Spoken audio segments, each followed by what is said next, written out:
चुनाव पर सवाल, क्या फिजूल का है बवाल? आज इसी पर हम हल्ला बोल में बहस करने वाले हैं। आपके साथ मैं हूं अंजना ओम कश्यप। चुनाव आयोग और मुख्य चुनाव आयुक्त ज्ञानेश कुमार पर कांग्रेस नेता राहुल गांधी के अक्सर हो रहे हमलों पर आज चिट्ठी वाला पलटवार आया है। ये एक ओपन लेटर है जिस पर कुल 272 रिटायर्ड जजेस, पूर्व ब्यूरोक्रेट्स और सेना के रिटायर्ड अफसरों के दस्तखत हैं। चुनाव आयोग की ढाल बनकर लिखी गई चिट्ठी के जरिए कहा गया है कि वोट चोरी के तथ्यहीन आरोप और तथ्यहीन आरोपों से संविधान पर हमला हो रहा है। दरअसल आज बाजी पलटती हुई दिख रही है जब ये तमाम जो पूर्व अधिकारी हैं वो ये कह रहे हैं कि आप इस चिट्ठी के जरिए संविधान पर आघात कर रहे हैं, संविधान पर हमला कर रहे हैं। चिट्ठी में साफ लिखा गया है कि राजनीतिक हताशा को संस्थागत संकट बनाने की कोशिश हो रही है। सवाल यह है कि क्या वोट चोरी के राहुल गांधी के आरोपों पर यह राउंड 2 है जिसमें 272 रिटायर्ड अफसरों ने मोर्चा संभाला है।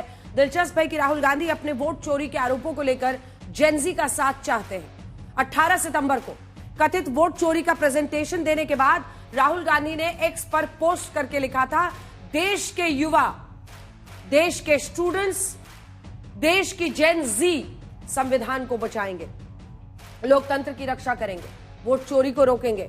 इससे पहले और उसके बाद उन्होंने लाइन में लास्ट में लिखा, मैं उनके साथ हमेशा खड़ा हूं।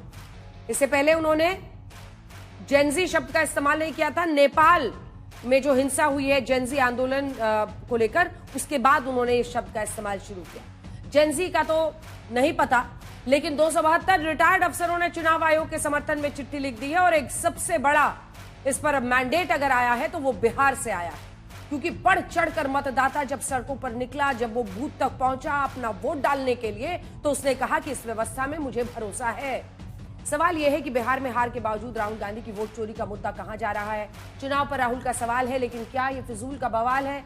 हल्ला बोल में आज इसी पर हम चर्चा करेंगे। कई खास मेहमान हमारे साथ जुड़ेंगे, लेकिन पहले ये रिपोर्ट। नरेंद्र मोदी जी, अमित शाह जी और ज्ञानेश जी तीनों ने वोट चोरी किए हिंदुस्तान में, और ये डरते हैं, हिंदुस्तान की आवाज से डरते हैं, हिंदुस्तान की जनता से डरते हैं, हम सब से ये डरते हैं। और एक ना एक दिन भाई और बहनों ये पकड़े जाएंगे।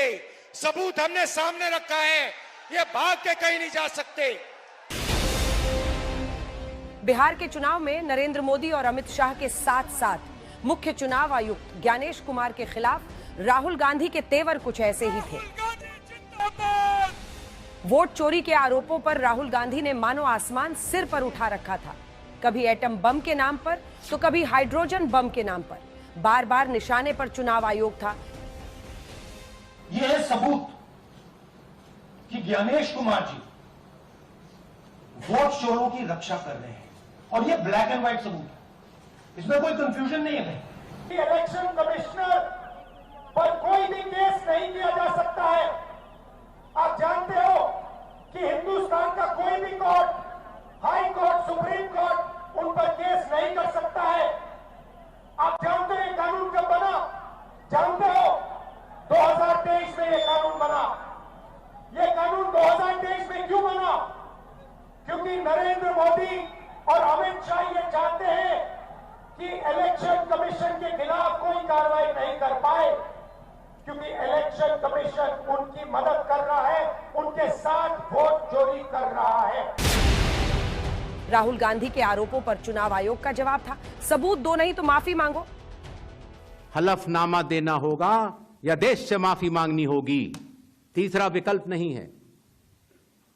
आपके माध्यम से मैं यह भी कहना चाहता हूं, अगर 7 दिन में हलफनामा नहीं मिला तो इसका अर्थ ये सारे आरोप निराधार हैं। अब जब बिहार का चुनाव निपट गया, लेकिन एसआईआर के बहाने वोट चोरी का राहुल गांधी का आरोप जिसका तस है, तो इस लड़ाई में अब 16 रिटायर्ड जजों, 123 रिटायर्ड नौकरशाहों और 133 पूर्व सैनिक भी कूद पड़े हैं। इन 272 अहम लोगों ने एक खुली चिट्ठी लिखकर राहुल गांधी के आरोपों को संविधान पर हमला कहा है।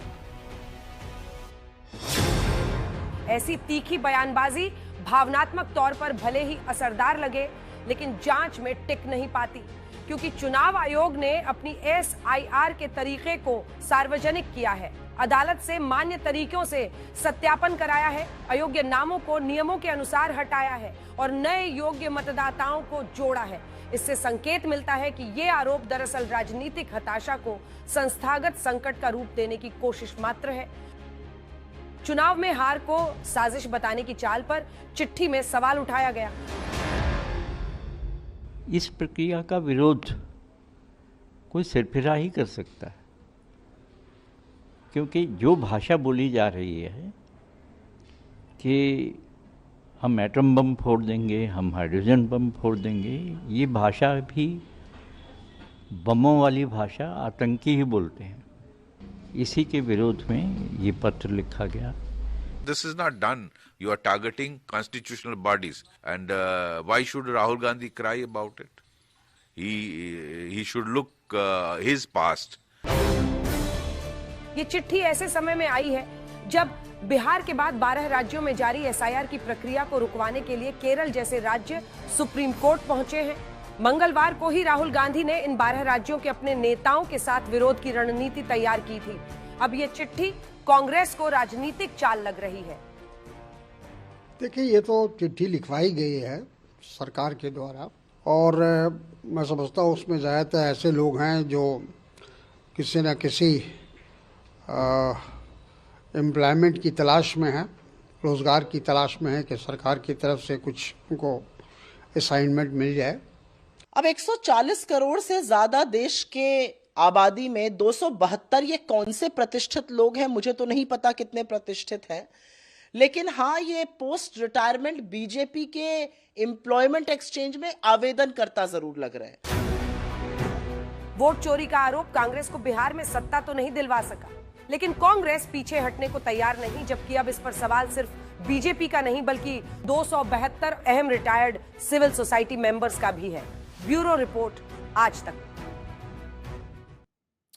और आज इस चिट्ठी में हस्ताक्षर करने वाले दो खास मेहमान भी हमारे साथ जुड़ रहे हैं। शहजाद पूनावाला राष्ट्रीय प्रवक्ता बीजेपी के जुड़ गए हैं, अभय दुबे राष्ट्रीय प्रवक्ता कांग्रेस के, अनुप्रिया यादव प्रवक्ता जेडीयू की, कंचना यादव आरजेडी का पक्ष रखेंगी।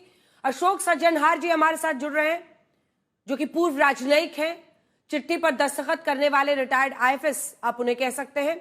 और हमारे साथ निर्मल कौर जी जुड़ रही हैं जो कि पूर्व डीजीपी हैं झारखंड और चिट्ठी पर झारखंड की, और चिट्ठी पर दस्तखत करने वाली वो एक सेवानिवृत्त आईपीएस अधिकारी हैं। सबसे पहले तो मैं आप ही से शुरू करना चाहती हूं निर्मल जी, छोटा छोटा रिस्पांस आपसे और अशोक जी से। ये कहा जा रहा है कांग्रेस पार्टी की तरफ से कि आप लोग एम्प्लॉयमेंट एक्सचेंज में बीजेपी के कुछ आप लोगों को इस चिट्ठी के बदले चाहिए, इसीलिए आप लोगों ने एम्प्लॉयमेंट एक्सचेंज में ये दस्तखत डाला है, अर्जी डाली है। आप क्या जवाब देंगी निर्मल जी? हमारे यहाँ कहते हैं खिसियानी बिल्ली खंबा नोचे। जब गुस्सा आता है आदमी में, जब हताशा कुंठा बढ़ती है, वो अनाप शनाप आरोप लगाता है। हाँ, हम लोग चाहते हैं, क्या चाहते हैं? एम्प्लॉयमेंट नहीं, हम लोग देश की सुरक्षा चाहते हैं।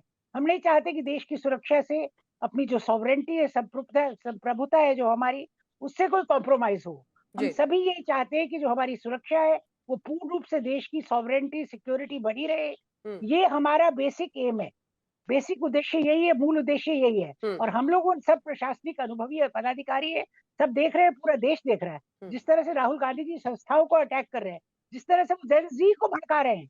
मतलब अगर आज वो अपनी ननिहाल में होते, ननिहाल में अगर राजनीति कर रहे होते तो यहाँ बैठे सब लोग, चाहे उनके पक्ष में या विपक्ष में, ये मतलब आराम से समझ सकते हैं उनके साथ क्या हुआ होता वहां। क्योंकि ये भारतवर्ष है, यहाँ सब कुछ चलता है, कुछ भी चलता है। हम लोग टॉलरेंस के नाम पे और को एग्जिस्टेंस के नाम पे या वसुधैव कुटुंबकम के नाम पे कोई भी हिंसा, कोई भी गलत चीज हमेशा बर्दाश्त करने को तैयार रहते हैं। और इस भारतीय मानसिकता ने इस तरह की विरोधों को, जो कि अनाप शनाप विचार हैं, अनाप शनाप भाषा में कहे गए हैं और एक बहुत ही निम्न मानसिकता की भाषा, इसे आप कोई सभ्य भाषा नहीं कह सकती। हम बम फोड़ने चले हैं, हम ये करने चले हैं, हम जेनजी को भड़का रहे हैं। अरे भाई, अगर आप तो शायद अभी जेनजी तक भी नहीं पहुंचे मानसिक रूप से, मानसिक आयु भी तो होती है एक इंसान की, जेनजी तक तो पहुंचिए पहले मानसिक रूप से, उसके बाद जेनजी को भड़काइएगा। और आप ये अपनी सिर्फ कुंठा और हताशा। अभय जी इसका जवाब आप दीजिए, अभय जी इसका जवाब आप दीजिए। समझना आपको होगा कि जब आप सवाल ये है कि राजनीतिक हताशा, हारे आप और जिम्मेदार संस्थाएं हो जाती हैं, और ये तो आपका पूरा एक कल्चर हो गया है। जहां आप जीतते हैं वहां पर कुछ नहीं होता है, बाद में इक्का दुक्का बातें कर दी जाती है कवर अप के लिए। सर आपके सामने कुछ नंबर्स रखना चाहती हूं मैं अभय जी। मैं तो इस रेटरिक में घुसूंगी भी नहीं कि किसी के नेता के बारे में कोई क्या कह रहा है। अभय दुबे जी, बिहार में मतदान 67.13%, आप समझ रहे हैं? इससे पहले 98 लोकसभा में बिहार की जनता 64.60% निकली थी। महिलाओं का मतदान 71.78%। मैं एब्सोल्यूट नंबर्स भी आपको बताऊंगी, ये परसेंटेज घटने बढ़ने से नहीं हुआ है। पुरुषों से 4 लाख ज्यादा महिलाओं का वोट पड़ा है एब्सोल्यूट नंबर से। 5 करोड़ से ज्यादा वोटर्स हैं इस बार, एब्सोल्यूट नंबर है ये। किसी बूथ पर रीपोलिंग नहीं हुई, कहीं पर कोई हिंसा नहीं हुई, जबकि हमेशा वहां पर बिहार में इतिहास रहा है। मतलब अपने अंदर झांकना नहीं है। एक सेकंड सर, अभी सवाल खत्म नहीं हुआ है सर। अपने अंदर झांकना नहीं है। सबने अनाउंस कर दिया, आपका मैनिफेस्टो आ गया, तब तक आप लोग तैयार नहीं थे कि क्या करना है नहीं करना है। तेजस्वी यादव का नाम इतने दिन बाद अनाउंस हुआ। एक ऐसी पार्टी का आपने डेप्यूटी सीएम अनाउंस किया, नंबर 2 की पार्टी होते हुए, क्योंकि आप पर यह दबाव था। ऐसे चुनाव लड़ते और 10 पे हम फ्रेंडली फाइट लड़ रहे हैं। ये फ्रेंडली फाइट पता नहीं क्या होता है। वोट तो काटिएगा ही ना सर। अब जवाब दीजिए अभय जी, और सबको चोर कहना। अंजना जी, हम सब अपने अंदर झांक कर देख रहे हैं, और झांक कर देखने के बाद निष्कर्ष यह निकलता है कि जनादेश के ऊपर ज्ञानादेश को यह देश स्वीकार नहीं करेगा। जो चीफ इलेक्शन कमिश्नर का आदेश है असंवैधानिक, उसको यह देश स्वीकार नहीं करेगा। अच्छा होता कि अगर पूर्व डीजीपी इस बात को रेखांकित करती जो हमारी सर्वोच्च अदालत ने कहा। सर्वोच्च अदालत ने 23 मार्च 2023 को अपने फैसले में कहा, उन्होंने कहा एंड आई कोट, अगर चुनाव आयुक्त प्लायबल बना दिया जाएगा तो लोकतंत्र को खतरा होगा। क्यों कहा उन्होंने? क्योंकि सर्वोच्च अदालत चाहता था कि चीफ जस्टिस ऑफ इंडिया, नेता प्रतिपक्ष और प्रधानमंत्री मुख्य चुनाव आयुक्त की नियुक्ति में तीनों लोग काम करें। मगर इस सरकार ने चीफ इलेक्शन कमिश्नर के अपॉइंटमेंट में, इलेक्शन कमिश्नर के अपॉइंटमेंट में सर्वोच्च अदालत के मुख्य न्यायाधीश को बाहर कर दिया। और यह बात 16 जून 1949 को बाबा साहब अंबेडकर ने संविधान सभा में कही थी। उन्होंने कहा था कि जो आर्टिकल 289 है, बाद में आर्टिकल 324 हुआ, अगर चुनाव आयुक्त कोई मूर्ख और धूर्त बनेगा तो भारत की स्वतंत्रता को खतरा होगा, इसलिए हमको इसको मजबूत बनाने की कोशिश करनी चाहिए। सर्वोच्च अदालत ने ईडी, सीबीआई जो संवैधानिक संस्थाओं का जिक्र किया, उसके आक्रमण के खिलाफ अगर राहुल गांधी बोल रहे तो सर्वोच्च अदालत ने अपने फैसले में लिख दिया कि सीबीआई और ईडीआई डायरेक्टर, एक मिनट सुन लीजिए, मैंने पूरी तरह सुना आप लोगों को, ईडी और सीबीआई के डायरेक्टर स्वीट व्हील पर नियुक्त नहीं किए जाएं। उन्होंने ईडी के डायरेक्टर को अपने पद से हटा दिया और कहा कि विनीत नारायण के केस में अगर 2 वर्ष का समय तय हुआ था तो एक के बाद एक 5 वर्ष तक नियुक्ति करके सरकार अपने हित नहीं साध सकती। अगर हमें खुशी होती, हमने चुनाव आयोग से कहा था कि आप हमें मशीन रीडेबल वोटर लिस्ट दे दीजिए, हमें सीसीटीवी फुटेज दे दीजिए। हमने गंभीर बात कही। आनंद में हमने एक सॉफ्टवेयर के माध्यम से वोट चोरी पकड़ी कर्नाटक में, सीआईडी ने पकड़ी। 18 पत्र लिखे, उन्होंने कहा ओटीपी ट्रेस दे दीजिए, इंटरनेट प्रोटोकॉल एड्रेस दे दीजिए, डेस्टिनेशन आईपी एड्रेस दे दीजिए। 18 पत्रों के बाद नहीं देना चाहते थे क्योंकि ये बचाना चाहते थे। मैं आपको प्रामाणिक रूप से यह बात बताना चाहता हूं कि हमने मधेपुरा में कहा कि चुनाव आयुक्त महोदय 11,000 डुप्लीकेट वोटर्स हैं, फेक एड्रेस 40,000 हैं, बल्क वोटर्स 10,000 हैं। हमने कहा कि मिसयूज ऑफ फॉर्म 6 33,000 है, एक का जवाब नहीं देते हैं। और क्या कहते हैं कि हम एफिडेविट फाइल, अरे इतने प्रामाणिक आरोप हमने कर्नाटका में लगाए, हमने हरियाणा में लगाए। इतना बड़ा प्रेजेंटेशन राहुल गांधी जी ने दिया, एक जवाब आपके पास नहीं है। इस देश में आजाद भारत के इतिहास, ठीक है शहजाद जी, अब आप जवाब दीजिए। शहजाद जी आप जवाब दीजिए। देखिए एक नंबर ये भी है ना अभय जी, एक नंबर ये भी है कि कुल 44 लाख वोटर घटे थे, पहली बार 65 लाख घटे थे, और उसके बाद से जो एडिशन हुए नए वोटर्स के 44 लाख नेट घटे थे। इस बार पिछले बार से लगभग सोचिए आप 4.34, यानी समझ लीजिए कि लगभग 65 लाख ज्यादा वोटर्स ने इस बार वोट किया है। ये लोकसभा से विधानसभा की मैं बात कर रही हूं, तो 65 लाख लोग ज्यादा इस बार आकर वोट किए, नाम काट दिए गए, वो सब अलग। सेकंड राउंड में बोलिएगा सर, एक बार शहजाद पूनावाला बोल लें। शहजाद जी, कुल मिलाकर सवाल यही है, वो कह रहे हैं कि हम जो चुनाव आयोग के सामने, हालांकि जो 9वें नंबर का ग्राफिक से दिखा दीजिए, 45 दिन तक आप किसी भी नतीजे में धांधली का अगर शक हो, आप चुनाव याचिका दायर कर सकते हैं। 40 दिन बचे हैं, 5 दिन निकल गया है। वो कह रहे हैं हमारी सुनवाई नहीं होती, आपके इशारे पर चुनाव आयोग काम कर रहा है। शहजाद जी, और ये लोग आपसे नौकरी मांग रहे हैं इसलिए चिट्ठी लिखे हैं। देखिए ऐसा है, ताउम्र कांग्रेस और अभय जी यही गलती करते रहे, धूल चेहरे पर थी, ये आईना साफ करते रहे। अभी अभय जी ने बोला कि सुप्रीम कोर्ट ने ये कहा, सुप्रीम कोर्ट ने वो कहा। महाराष्ट्र में जो आरोप लगाए थे चुनाव को लेकर, सुप्रीम कोर्ट ने रिजेक्ट किया, मानते हैं। ईवीएम को लेकर जो अनेकों बार कांग्रेस पार्टी ने आरोप लगाए थे, सुप्रीम कोर्ट और हाई कोर्ट ने 41 टाइम्स रिजेक्ट किया, मानते हैं। अभी जो सुप्रिया श्रीनेत ने बड़े अहंकारी रूप से कहा 272 ऐसे नागरिक, और कौन? जजेस, मतलब संविधान के रक्षक। कौन? आईपीएस आईएएस, मतलब संविधान पर चलने वाले लोग। कौन? राजदूत, जो भारत की छवि से जुड़े हुए वो लोग, वो एम्प्लॉयमेंट एक्सचेंज में है। तो मैं पूछना चाहता हूं, बिहार में जो आरोप वोट चोरी का कांग्रेस ने लगाया, भाई तारिक अनवर ने बोला ये वोट चोरी नहीं, ये टिकट चोरी, हमारे लोगों ने टिकट बेचे।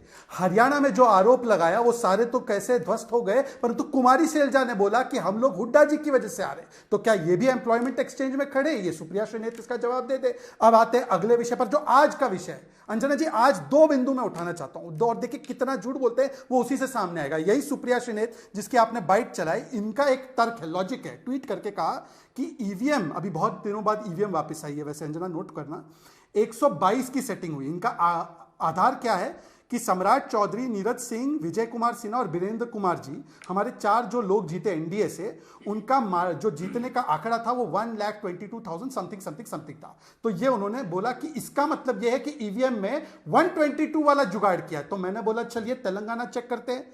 तेलंगाना में 7 सीट है जहां पर कांग्रेस को 87,000 समथिंग मिला। कर्नाटका में 6 सीट है जहां पर कांग्रेस पार्टी के जीते हुए प्रत्याशी को 77,000 समथिंग मिला।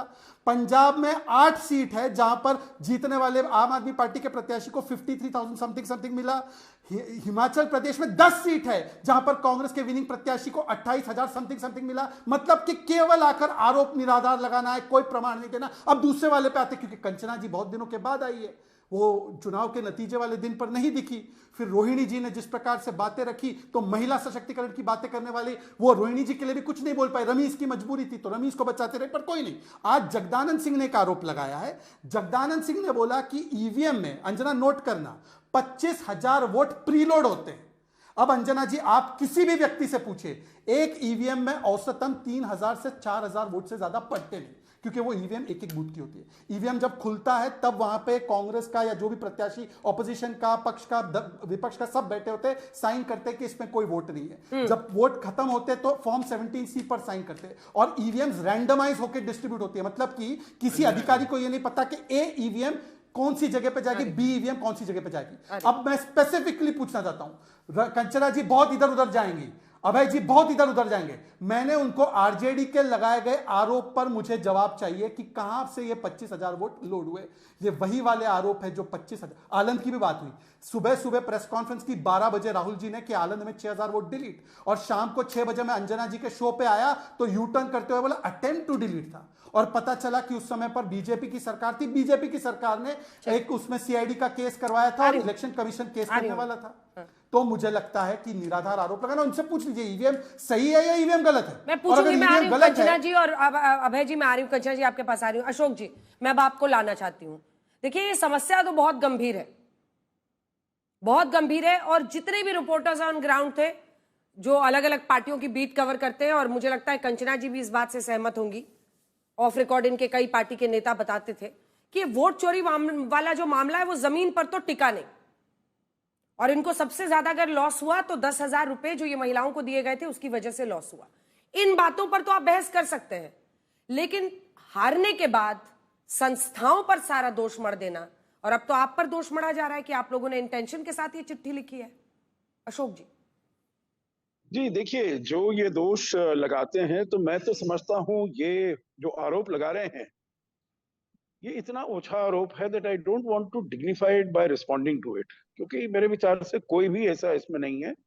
सभी ने अपनी देश की सेवा की है, सभी भी जिस जिस कार्य में रहे हैं, जिस जिस जगह रहे हैं, उन्होंने बहुत ही, और मैं अगर अपने बारे में बताऊं तो देखिए मैंने बीजेपी के कार्यकाल में तो काम ही नहीं किया है, मेरे तो रिटायरमेंट ही हो गया था, मैंने तो पूरा समय कांग्रेस के समय में गुजारा है। तो इसीलिए ऐसी बातें कहना शोभा नहीं देता। ये देखिए अपने पार्टी के नेता हैं, उच्च नेता हैं, वरिष्ठ नेता हैं, जिनको अपनी पार्टी की पॉलिसी बनाते हैं, अगर उनकी सोच इतनी गिरी हुई है, इतनी ऊंची है, तो ये तो फिर दर्शाता है जो पार्टी किस लेवल तक पहुंच गई है, परंतु इसको तो मैं बिल्कुल सिरे से इसको मैं नकारता हूं। ये तो बिल्कुल वो है नहीं, इसमें कुछ भी वैल्यू नहीं है। दूसरी बात है, देखिए जैसे आपने बताया अंजना जी, जहां जहां वो सक्सीड होते हैं वहां पर तो कुछ भी नहीं देखा जाता है, जहां पर वो फेलियर होता है और वहां पर वो एकदम आ जाते हैं जो वोट चोरी हुई है।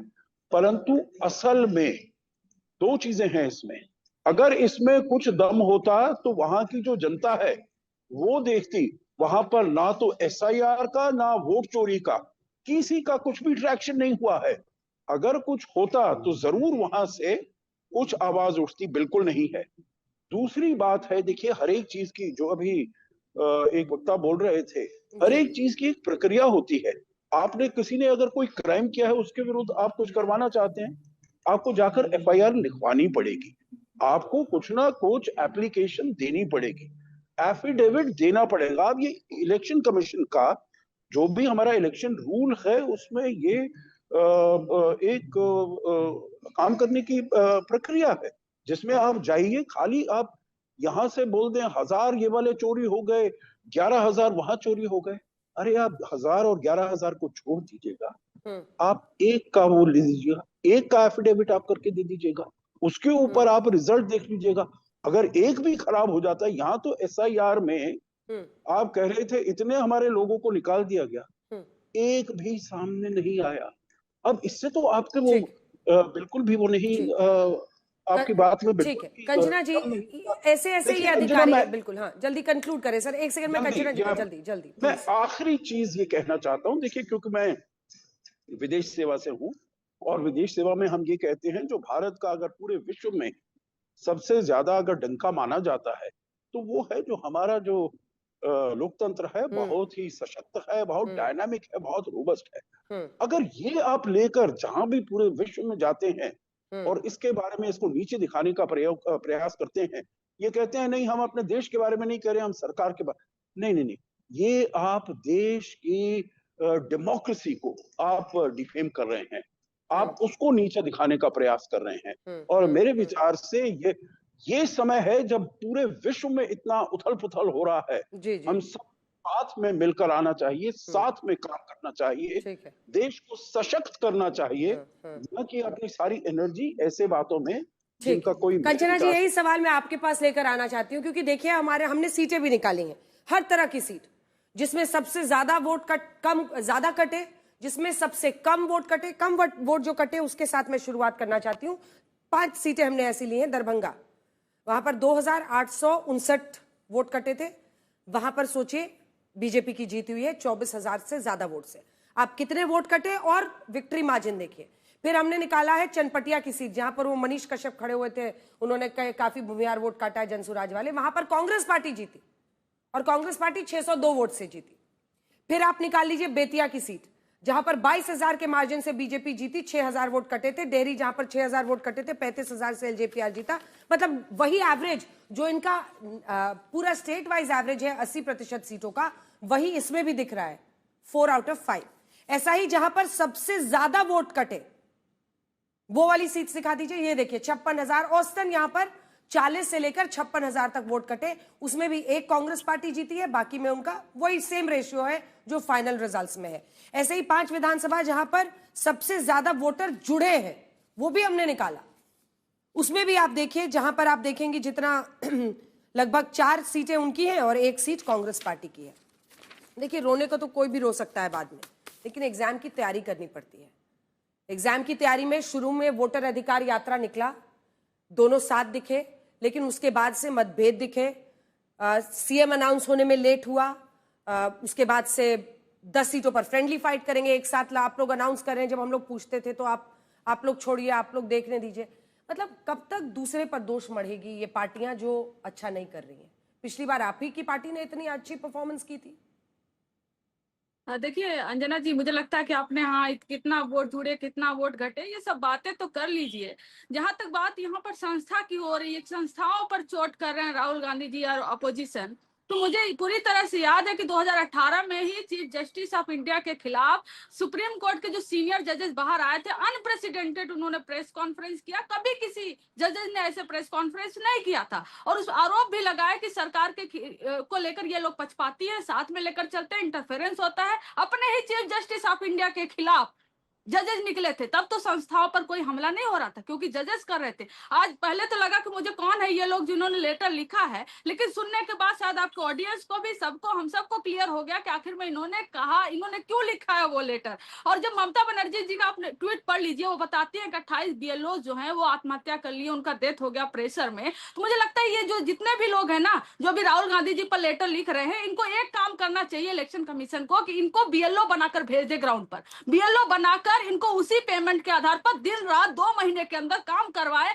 तब इनको समझ में आएगा कि SIR आखिर में हो क्यों रहा है और क्यों करवाया जा रहा है और कैसे करवाया जा रहा है। चिट्ठी लिख देना बैठकर बहुत आसान काम है। और ऐसे ही आपको याद है कि जब CA/NRC हो रहा था तो IPS ऑफिसर ने रिजाइन मार दिया था। 2015 में छत्तीसगढ़ में मोदी जी को एक IAS ऑफिसर चश्मा पहन के चला जाता है उनको रिसीव करने, उसको समन कर लिया जाता है। कितना इस देश में अधिकारियों की इज्जत की है प्रधानमंत्री नरेंद्र मोदी जी, वो सब देख रहे हैं। समस्या यह है कि एक बस ज्ञानेश कुमार गुप्ता जी को बचाने की योजना चल रही है। अरे इनके लेटर लिख देने से इलेक्शन कमीशन ऑफ इंडिया के ऊपर जो सवाल उठ रहे हैं कि आप ही मानिए ना, अभी अनुप्रिया जी हैं, असिस्टेंट प्रोफेसर का इंटरव्यू हुआ था और कई सारे स्कीम चल रहे थे जो नीतीश कुमार जी के सारे MCC की वजह से होल्ड कर दिए गए थे। आखिर में ऐसा क्यों हुआ कि 10,000 रुपए को होल्ड नहीं किया गया और फर्स्ट फेज के पहले और सेकंड फेज के पहले पैसे अकाउंट में भेजे गए? क्या किसी अधिकारी ने, रिटायर्ड अधिकारी ने या किसी भी ऑफिसर ने लिखा इसके खिलाफ कि ऐसा नहीं होना चाहिए? और सेम अगर वेस्ट बंगाल में ममता जी की गवर्नमेंट है, अगर वो 10,000 रुपए, 15,000 रुपए महिलाओं के खाते में और पुरुषों के खाते में बांटने लगे, तो क्या ये लोग फिर लेटर नहीं लिखेंगे ममता जी के खिलाफ? फिर डेमोक्रेसी। खबर एक आ रही है, कल 10वीं बार नीतीश कुमार का शपथ ग्रहण का समय तय हो गया है और बताया जा रहा है प्रधानमंत्री नरेंद्र मोदी, गृह मंत्री अमित शाह इस शपथ में पहुंच रहे हैं। योगी फडणवीस, यानी आप ये कह सकते हैं कि बीजेपी के राज्यों के जो CM हैं वो आ रहे हैं। बड़े शक्ति प्रदर्शन के तौर पर भी इस शपथ ग्रहण समारोह का आयोजन किया जा रहा है और चंद्रबाबू नायडू भी शपथ ग्रहण में शामिल रहेंगे। देखिए, नीतीश कुमार इंडिया गठबंधन बनाने में सबसे पहले कदम उठाने वाले नेता थे। इंडिया गठबंधन की शुरुआत किसने की? नीतीश कुमार ने की। वो महाराष्ट्र से लेकर दिल्ली तक दौड़ रहे थे उन दिनों विपक्षी नेताओं को बीजेपी के खिलाफ एकजुट करने के लिए, लेकिन जिस तरह की स्थिति वहां पर उन्होंने देखी, उसके बाद महाराष्ट्र में, मुंबई में जो अधिवेशन हुआ, उसके बाद वो वापस गए। उन्होंने कहा यहां पर कुछ संभव नहीं है और फिर धीरे धीरे परिस्थितियां बदली। आज वो आ रहे हैं और शक्ति प्रदर्शन एक बड़ा हो रहा है। इससे पहले विपक्ष का शक्ति प्रदर्शन होता था, अब ये बड़ा शक्ति प्रदर्शन हाल के दिनों में बीजेपी करती है, जहां पर भी उनका CM बन रहा होता है। कंचना जी, मतलब आपने अपने आप को क्लीन चिट दे दिया, सारी गलती किसी और की है, चुनाव आप हारे, गलती किसी और की है। देखिए, 10,000 जो पैसा था उस पर एक बहस हो सकती है और उस पर कि चुनाव हो रहे हैं उस टाइम ये पैसा जाना चाहिए, नहीं जाना चाहिए, ये बहुत बड़ा इशू है और इस पर हमने तमाम नेताओं से सवाल पूछे। लेकिन चुनाव आयोग चोरी है कर रहा है, चोर है, वो चुनाव जिता रहा है, इस पर इन लोगों की चिट्ठी है। इस पर नहीं है कि 10,000 रुपए दिए या नहीं दिए वो सही है या गलत है। नहीं, हाँ, सुनिए, उस पर आप प्रश्न उठा इतने सारे सकती है। पैनलिस्ट बैठे हुए हैं यहाँ पर, सब बात कर रहे हैं, क्या किसी के भी फोटो पर इलेक्शन कमीशन ऑफ इंडिया का जो वोटर ID कार्ड हम लोग को देती है, किसी के भी तस्वीर पर ब्राजीलियन मॉडल का फोटो मिला आपको? नहीं मिला होगा, क्योंकि हम रियल लोग हैं। हमारे पे ब्राजीलियन मॉडल का, US मॉडल का, कहीं के मॉडल का फोटो नहीं लग सकता है। आखिर में कौन वो वोटर है जिनके ऊपर ब्राजीलियन मॉडल का फोटो लगा हुआ है? शहजाद जी जवाब दीजिए, शहजाद जी जवाब दीजिए। सवाल करना उसके बाद में, अच्छा अनुप्रिया जी एक बार जवाब दे लें, उसके बाद जाए। अनुप्रिया जी अभी तक नहीं बोली। अनुप्रिया जी जल्दी से। अंजना जी, आज रिजल्ट आए हुए 5 दिन हो गया और आज मुझे विपक्ष पे मुझे तरस आ रहा है, क्योंकि ये जिस तरह का नैरेटिव बनाने का प्रयास कर रहे हैं और जिस तरह का वक्तव्य दे रहे हैं, ये मान के चलिए कि 2030 में इनकी स्थिति और भी बुरी होने वाली। जब समय है, आपको है कि हार में सहज स्वीकार करके आपको मंथन करने का समय, तो आप आरोप लगा रहे हैं। यही आरोप मैं कंचना जी दुखी, मैं आप एक जिस तरह की मैसेज आपके प्रवक्ताओं के बारे में कहा जा रहा है कि देखिए आपके कारण हार गए, क्या ये सही है? नहीं, ये पूरी की पूरी पार्टी को जिम्मेदारी लेनी चाहिए। इस पे आरोप लगाइए, उस पे आरोप लगाइए। जो आपने, आपके ही मैं वक्तव्य से एक बात निकालती हूँ, आपने कहा कि BLA जो भी लोग लेटर लिख के भेजे उनको कहे आपने BLA नियुक्त कर लीजिए। आप तो मानती हैं ना कि आपके कार्यकर्ता फेल्योर रहे, आप BLA बीएलए बना के नहीं भेज पाई? जब आपको काम करना था तो काम नहीं कर रहे थे। बिहार में आप नौटंकी नाटक कर रहे थे, वोट चोरी हो रहा है, वोट चोरी हो रहा है। इलेक्शन कमीशन ने आपको आमंत्रण दिया, जैसे हमें आमंत्रण दिया कि एसआईआर की प्रक्रिया हो रही है, जिन नाम को जोड़ना है या डिलीट कराना है आप बताइए। तब आप नहीं आए, तब आप सुप्रीम कोर्ट में गए कि भाई ये प्रक्रिया गलत समय पे हो रहा है, इसका विरोध होना चाहिए। सुप्रीम कोर्ट ने आपको फटकार लगा दी। जनता के बीच में जो आपको जनहित में काम करना था कि कौन लोगों का नाम रहना चाहिए नहीं रहना चाहिए, वो काम आपने किया नहीं। आपने काम क्या किया? भाई देखो, ईवीएम खराब हो जाता है और मुझे लगता है कि आरजेडी के प्रवक्ताओं को, आरजेडी के नेताओं को कम से कम मंथन करने चाहिए। तो कांग्रेस के इसी नैरेटिव के साथ में रहिएगा तो आपकी पार्टी का यही हर्ष होगा। और मुझे लगता है कि जिस तरह कांग्रेस दे रही है, ये हाशिए के में चले जाएंगे, देश में 99 पे आ गए। और मैं फिर कह रही हूँ कि यही नैरेटिव बनाइएगा कि देश की जनता कोई मूर्ख नहीं है। एक बार मिसेस कौर से जल्दी से एक रिएक्शन में लेना चाहती हूँ। उनका जो पक्ष है, चाहे वो अभय दुबे जी हो या फिर कंचना जी हो, उनका पक्ष ये है कि आप लोग सरकार की तरफ से बोल रहे हैं, जब जो उन्होंने गलतियां की है उस पर आप लोग कभी नहीं लिखेंगे, मतलब वो एक पक्षपात देख रहे हैं। आपका रिस्पॉन्स उनको, निर्मल जी। अंजना जी पहले तो ये है, यदि मेरी बारी है तो मैं बोलूंगी, मुझे नहीं मालूम कोई और भी बोलने का प्रयास कर रहे हैं। मेरा ये कहना है कि ये इनकी मतलब इतना, पहले तो हम सोचते थे जब बहुत साल पहले कि नाच न जाने आंगन टेढ़ा वाली बात हो रही है, इन्हें संस्थाओं का पता ही नहीं। पर अब पक्की तरह समझ आ रहे हैं कि ये इसमें इनकी बिल्कुल उद्देश्य है कि संस्थाओं को बदनाम करे और किसको, व्यक्तियों को बदनाम करे। देखिए, व्यक्ति आते व्यक्ति जाते हैं, संस्थाएं बड़ी रहती हैं। आज जब से हमारा देश प्रजातंत्र बना है, कितने इलेक्शन कमिश्नर आए गए, कितने आए, हमें तो नाम भी सबको याद नहीं, कुछ याद है, जैसे टी एन शेषन साहब का याद है, या गोपाला स्वामी, या कुछ मुख्य लोगों का याद है जिन्होंने अपने समय में काफी मतलब ऐसे काम किए जिससे वो काफी चर्चा में रहे, डायनेमिक टाइप के लोग थे। और इसका मतलब ये नहीं है, परंतु ये जैसे व्यक्तिवाद को बढ़ावा दे रहे हैं बजाय संस्था के। संस्थाएं हमेशा स्ट्रांग रहनी चाहिए। कोई भी जो राष्ट्र है, प्रजातंत्र हमारा इतना स्ट्रांग है, इतना वाइब्रेंट है, इतना डायनेमिक है, इतना रोबस्ट है, क्यों है? क्योंकि हमारी संस्थाएं स्ट्रांग है। हमारी जो संस्थाओं पे प्रजातंत्र टिका हुआ है, संस्थाएं हमारे प्रजातंत्र के खंभे हैं, और संस्थाओं को अटैक करना चाहिए तो उसके नियम है, उसकी प्रक्रिया है। भारत स्पीचेस में संस्थाओं को बिल्कुल Nirmal ji, I couldn't agree with you more. Bharat में आज तक जब भी सत्ता परिवर्तन हुआ है या तख्ता पलट हुआ है, जनता ने किया है, वोट से किया है। ये कोई नेपाल, श्रीलंका, बांग्लादेश और पाकिस्तान नहीं है। आज तक बड़े बड़े आंदोलन हुए इस देश में, लेकिन एक भी आंदोलन की वजह से सरकार हट गई और नहीं बन गई, ऐसा नहीं हुआ। वोट हुआ और इलेक्शन की प्रक्रिया से जनता ने फिर नए व्यक्ति को चुना, और ये सबसे बड़ी बात है। परिपक्व है, बिल्कुल हमारी जनता परिपक्व है, बहुत परिपक्व है। और ये मत समझिए कि वो जानते हैं, जागरूक है मतदाता, परिपक्व है और सब समझ रहा है। बोले या ना बोले, वो वोट के माध्यम से अपनी बात कहता है। और ये हमेशा हुआ, जैसे कि आपने कहा कि हमें कभी तख्ता पलट करने की नौबत नहीं आएगी, जनता खुद ही तख्ता पलट कर देती है और बड़ों को सबक सिखा देती है। वो सब समझती है, जागरूक है, कौन सार्थक है, कौन सच बोल रहा है, कौन एकदम ऐसी जुमलाबाजी कर रहा है, फाकेबाजी कर रहा है, उनको समझ में आता है। हाँ, ये जो चौथे नंबर का ग्राफिक्स एक बार दिखाइएगा। नरेंद्र मोदी 6 बार, 3 बार मुख्यमंत्री के तौर पर और फिर तीसरी बार पीएम के तौर पर वापसी करते हैं। नीतीश कुमार 5वीं बार 2005 से अब तक, नवीन पटनायक 5 बार 2000 से 2024 तक, पवन चामलिंग जो है 5 बार करते हैं 94 से 19 तक, ज्योति बसु 5 बार 77 से लेकर साल 2000 तक। इन सब ने, अभी तो छोड़ दीजिए, 2014 में भी इनकी सरकार बनी थी अभय जी, तब तो आपकी व्यवस्था थी, सब कुछ आपका था जी। सीबीआई के लिए उसी सर्वोच्च अदालत ने कहा था पिंजरे का तोता, तब तो आप भी नहीं कर पाए थे। अरे वोटर निकलता है साहब, वोटर निकलता है अपने घर से, और अगर वोट वो नहीं दे पाता, वो वहां पर डटा रहता है। जैसे आप भी जाते होंगे, आपकी पहचान होती होगी, बड़ा से बड़ा आदमी चाहे, पहचान की जाती है, वोट लिया जाता है। क्या सिस्टम है इंडिया का? सब गड़बड़ है, सब झूठ है, सब मतलब सब खेल है। अंजना जी, मैं कांग्रेस को हराने के लिए, कांग्रेस को नहीं, देश के प्रजातंत्र को हराने के लिए। मैं हतप्रभ हूं, इतने बड़े लोग आपके टेलीविजन पर बैठे हैं। मुख्य चुनाव आयुक्त ने 12 राजनीतिक दलों के सामने यह कहा कि 20% वोट तो काटूंगा मैं। कब? जब एसआईआर की प्रक्रिया चालू नहीं हुई थी। किसी एक राजनीतिक दल ने सत्ताधारी आपत्ति दर्ज कराई कि असंवैधानिक बयान कैसे दे रहे हैं। 272 लोगों में से एक व्यक्ति सामने आया कि यह संवैधानिक बयान कैसे दे रहे हैं? सीसीटीवी फुटेज नहीं दूंगा। अरे चंडीगढ़ में जो वोट चोरी पकड़ाई भारतीय जनता पार्टी की, वो सीसीटीवी से पकड़ाई थी कि कैसे अवैधानिक तरीके से वोट इन्होंने निरस्त किए। क्या हमने नहीं देखा जो दिल्ली के चुनाव में वोट देने वाले भारतीय जनता पार्टी के सांसद, भारतीय जनता पार्टी के नेता बिहार में भी अपनी सेल्फी ले रहे हैं वोट के लिए?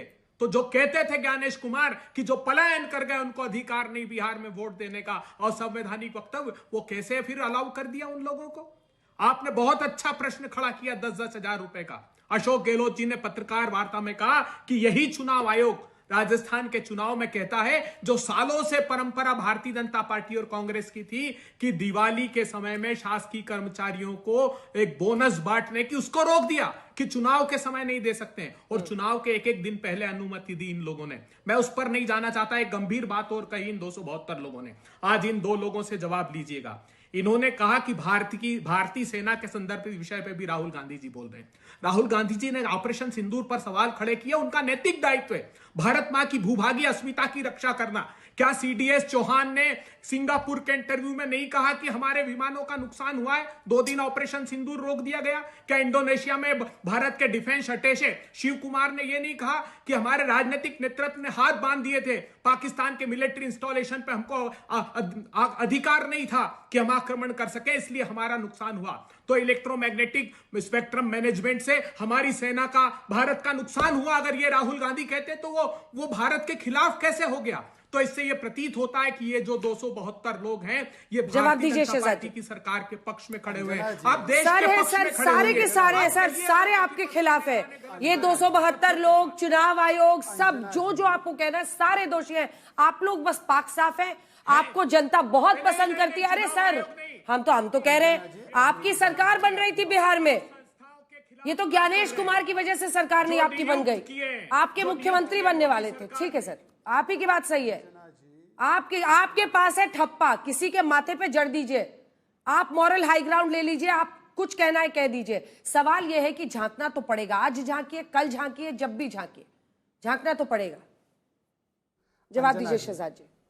अंजना जी, मैंने 2 सवाल शुरुआत में रखे कि ईवीएम पर सुप्रीम कोर्ट के वर्डिक्ट पर क्या स्टैंड है और जगदानंद जी के आरोप पर, उस पर अभी तक जवाब नहीं आया, पर मैं आगे बढ़ जाता हूं इस विषय से।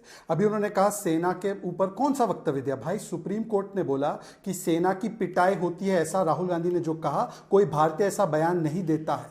हमको क्या मूर्ख समझे हो? क्या हम न्यूज नहीं देखते?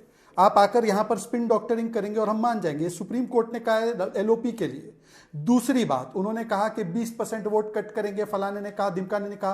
कांग्रेस ने अधिकृत रूप से मध्य प्रदेश और राजस्थान में 45 लाख वोट कटे ये मांग की, तेलंगाना में 70 लाख वोट कटे ये मांग की, और जब एसआईआर में जब पूरी प्रक्रिया बिहार में हुई तो एक अपील फाइल नहीं की, ना एक नाम जुड़वाया बिहार के एसआईआर के उसमें। और महाराष्ट्र में ये लोग नाचते हैं कि एसआईआर होना चाहिए महाराष्ट्र के चुनाव से पहले। भाई, एसआईआर पर स्टैंड क्या है आपका? तीसरी बात पर आता हूं जो अभी कंचना जी ने कहा। कंचना जी ने कहा कि ये लोग पक्षपात करते, तो 272 लोगों ने तो संविधान का पक्ष लिया है। अच्छा ठीक है, मुझे 1 सेकंड अभय जी, मेरी रिसर्च टीम बता रही है कि ज्ञानेश कुमार ने आज तक ये 20% वोट काटूंगा कहीं नहीं कहा है। आपको मैं अगला 30 सेकंड दे रही हूं, आप मुझे वो सुनाइए। अगर आपने ये क्लेम किया है तो सुनाइए, क्योंकि फिर ये वही शूट एंड स्कूट नहीं होना चाहिए। ठीक है, निकालिए। सुनिए, बिल्कुल गलत बात। आप बाइट सुनाइए, बिल्कुल बाइट सुनाइए या आर्टिकल दिखाइए। आप दिखाइए कि 20% वोट्स काटूंगा, ये ज्ञानेश कुमार ने कहा था। शहजाद जी बात पूरी कीजिए। मुझे मेरा प्लीज अंजना जी, ये इंटरप्शन नहीं, वो अपनी शांति से मैं आप लोगों की इस तरह 100% परफेक्ट नहीं हूं, मैं गलत हो सकती हूं। अगर है आप दिखा दीजिए बस। I am just requesting you sir, very humbly. Shahzad Anjana ji, उसी समय में वो ये बयान सुनाइए क्या भाई जी? हाँ भाई, मुझे बात तो करने दीजिए ना अंजना जी, मेरी बात तो पूरी हो जाने दीजिए। अंजना जी, जिस समय में वो रिसर्च कर रहे हैं उसी समय में रिसर्च करें कि सेना के विषय में राहुल गांधी ने क्या बोला था, जिस पर सुप्रीम कोर्ट ने फटकार लगाई थी। मैं आगे बढ़ना चाहता हूं। अंजना जी, अभी 10,000 रुपए के विषय की बात हुई। ये मैया सम्मान योजना झारखंड ने शुरू रखी थी, वो तब तो चमत्कार होता है। अगर हमारी सरकार कुछ कर ले, और केवल आज नहीं, 2005 से साइकिल देना, यूनिफॉर्म देना, जीविका दीदी देना, उनको पुलिस में भर्ती देना, उनको टीचर की नौकरी देना, उनको सशक्त करना, आरक्षण देना, ये सब करे तो 10,000 रुपए का ब्राइब मिल गया। ये महिलाओं का अपमान करते हैं। 30 सेकंड होने वाले हैं। प्लीज मेरी बात हो जाने दीजिए। अबे जी 30 सेकंड हो गया, मेरी बात हो जाने दीजिए, मेरी बात हो जाने दीजिए। ज्ञानेश कुमार ने कहा, मैं तो आपको कह रही हूँ सुना दीजिए। अगर मैं गलत हूँ मैं मान लूंगा। नहीं बोलने दीजिए, बाइट सुनाइए, बाइट सुनाइए। हाँ, तो ज्ञानेश कुमार जी, जब सब 12 राजनीतिक दल के लोग आपसे मिलने गए थे, वो वीडियो फुटेज दे दीजिए। उन्होंने उसी दिन बाहर प्रेस कॉन्फ्रेंस करके कहा था सारे सांसदों ने, आप कह दीजिए आके प्रेस कॉन्फ्रेंस करके। आपने कहा ज्ञानेश कुमार ने कहा था, अगर कहा है तो आप सुना दीजिए। कल तक का समय सर, कल तक का समय है, कल तक का समय सर। अगर उन्होंने कहा हो आप प्लीज दिखाइएगा, अगर मैं गलत हूं तो मैं उसको नेशनल चैनल पे दिखाऊंगी। मैंने भी अपनी टीम से कहा है, क्योंकि मैं आपका चैलेंज स्वीकारती हूं। अगर कहा है उन्होंने तो सामने आनी चाहिए बात, और वो हम अपने दर्शकों को प्ले करके एज इट इज सुनाएंगे। वक्त इतने की इजाजत देता है। शहजाद जी, अगली बार भरपाई कर दूंगी, अपना हिस्सा बोल लीजिएगा, क्योंकि आरोप गंभीर था और रिसर्च टीम इंसिस्ट कर रही थी, इसलिए हमने कहा है। एक तस्वीर आपको हम दिखा रहे हैं, ये नीतीश कुमार के इस्तीफे की तस्वीर है। आज उन्होंने अपना इस्तीफा सौंप दिया है। कल वो 10वीं बार मुख्यमंत्री पद की शपथ लेने वाले हैं और अपना इस्तीफा सौंपते हुए, और पूरा एनडीए का जो कुनबा है वो उनके साथ दिख रहा है, जिसमें आपको चिराग पासवान दिख रहे हैं। सबसे आगे तो बीजेपी के तमाम नेता हैं, जिसमें धर्मेंद्र प्रधान उनके साथ हैं, सम्राट चौधरी हैं, उपेंद्र कुशवाहा दिख रहे हैं एनडीए के साथ ही। इसी के साथ साथ जीतन राम मांझी सभी वहां मौजूद हैं। केशव प्रसाद मौर्य भी वहां पर मौजूद हैं। और कल शपथ ग्रहण समारोह की विशेष कवरेज भी आप देखेंगे आज तक पर। आज तक देश का सर्वश्रेष्ठ न्यूज चैनल